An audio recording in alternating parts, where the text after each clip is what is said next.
Congress people, two sisters that are always fighting a good fight. We got Congresswoman Joyce Beatty, another soror, and we got Congresswoman We Stacey do. Plaskett joining us. How y'all doing? I'll turn it No. over first to Congresswoman Beatty. Well, first of all, let me just say thank you. I have enjoyed all of the segments. Last night at 11:59, I sent thank you up to Angela Rye and everybody. It's good seeing everybody. Always good to be with my friend and Congresswoman Stacey Plaskett. But let me just tell you, we are in unprecedented times, as you know. And it calls for us to do what you're doing tonight. And let me just say thank you for this marathon and bringing people who can talk about speaking truth to power and laying it out.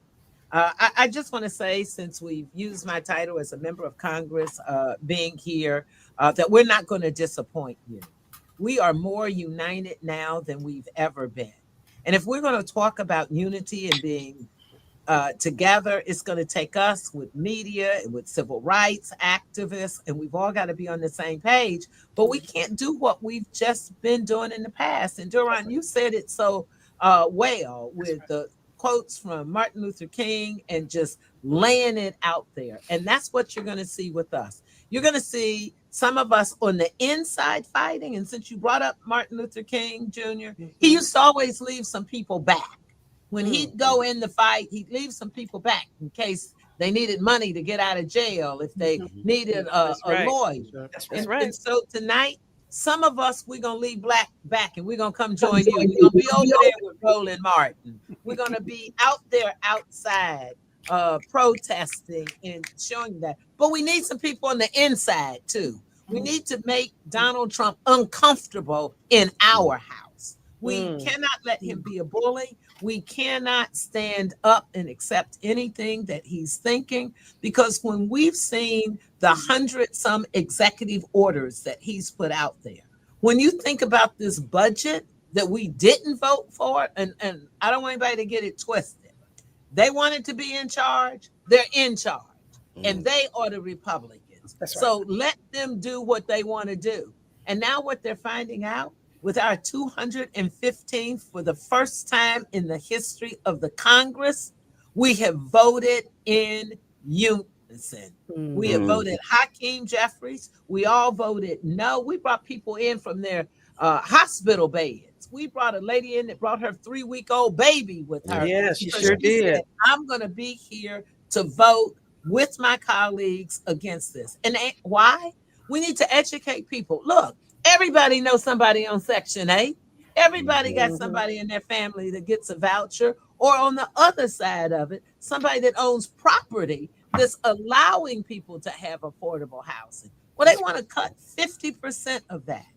And we could go on and talk about SNAP, as people brought up earlier today. We can talk about Medicaid. When we look at the number of sick children and families that receive Medicaid, that is their lifeline.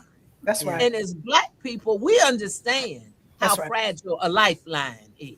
Amen. So Amen. we're going to be out here telling our stories. We're going to be communicating. We're also going to be litigating.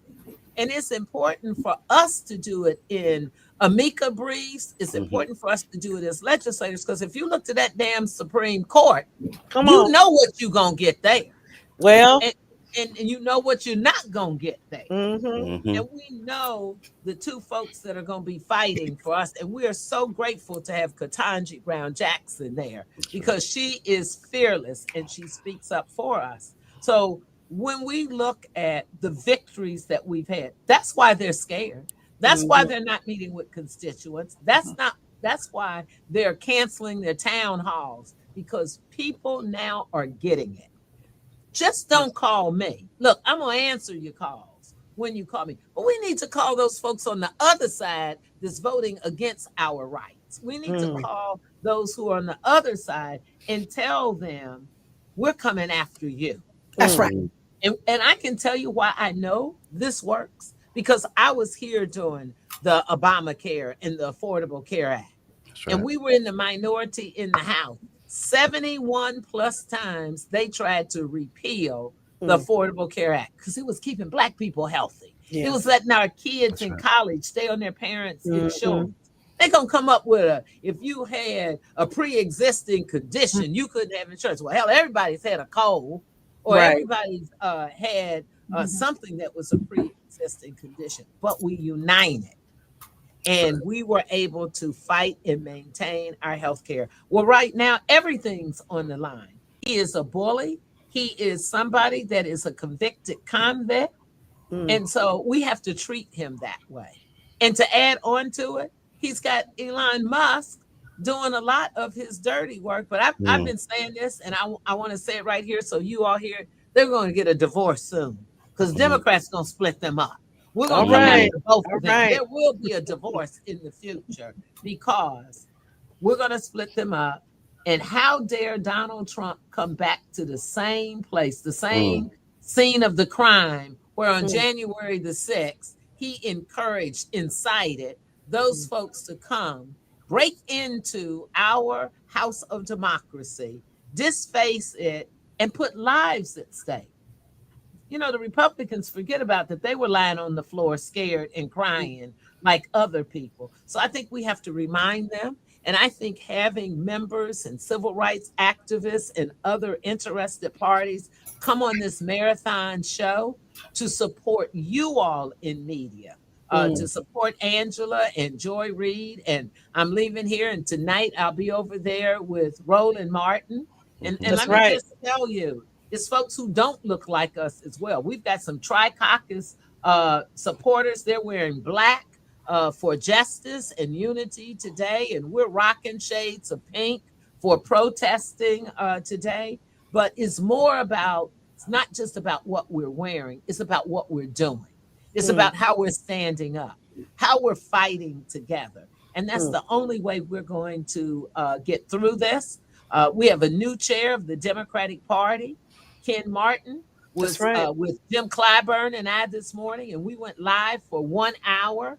And the first thing he said, I'm going over there to sit with Hakeem Jeffries because I know our power if we band together.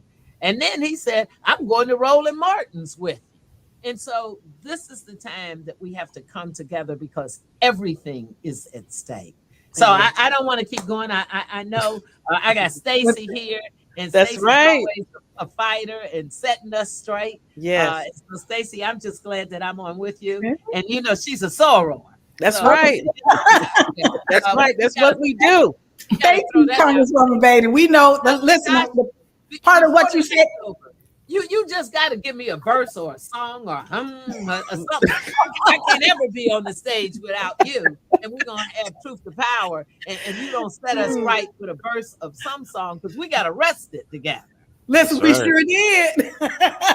Shut it down, and we'll do it again. Because when you said we'll do it again, we'll do it again. And when you said we outside, I'm like, oh yeah, we outside. Come on, it's time for us to be back outside. So thank you, Congresswoman Beatty. We're so grateful to have your leadership. And it's a moment. This is, I think the message that we're hearing everywhere we go when we're talking to people is that this is a message that's not normal. So we can't act normal. We can't just validate and normalize what's happening to us. And that means oftentimes we got to step outside and do some things that are uncomfortable, including our folks that are in office. And just know that when you fight for the people will fight for you. We got your back. Well, I'm going to send y'all a clip at 9 o'clock because I'm going to be coming live, and I'm going to send you a clip for 9 o'clock to show you what we're doing when Donald Trump's trying to bully us. All right now. All right.